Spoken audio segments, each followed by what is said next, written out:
আজ যাই আঙ্গো কুমিল্লার বাসায় আন্নেগোর লগে কথা কইম তো আর আফু ভাইয়ারা আন্নারা ব্যাকে আসেননি বালা আয় আন্নেগো বোন তানিশা আলহামদুলিল্লাহ ভালাই আছি।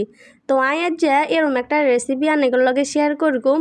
আনরা গোস্ত মাছ না খাইয়া আমার এই রেসিপি দিয়া পেট ভরা ভাত খাইবেন। তো দেখেন আমি খুব সুন্দর করে দুন্দুলগুলা কাইটটা লইছি।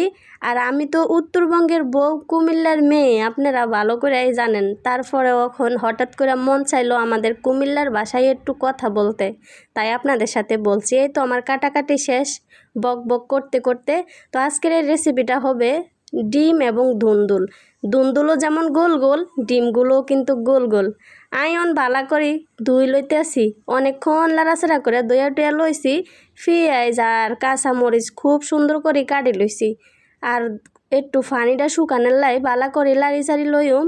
কিছুক্ষণ হরে আইয়ানো তেল দিয়া লাইম। জামাই সংসার বাঁচাইতে গেলে মায়েরা কত কিছুই না করে। এলাই পেঁয়াজের পানিটি আগে টানাইয়া লইছি, তার হরে আইয়ানো তেল দিয়া দিছি, নুন হলুদ এডি দিয়া লইছি, যা যা উপকরণ লাগে ইয়ানো কত মশলাও দিয়া লইছি। নাইলে তো আবার মোর মধ্যে হওয়াদ না লাগ না, আরে ঠুন্ডাই যদি হিট বহে তারা। এই তো আই দিয়া লাইছি ইয়ানো দুন্দুলডি। আর দুন্দুলডি দেখতে এত বেশি সুন্দর লাগে আর কাছে কিতা কইম, আর বলার কোনো ভাষা নাই।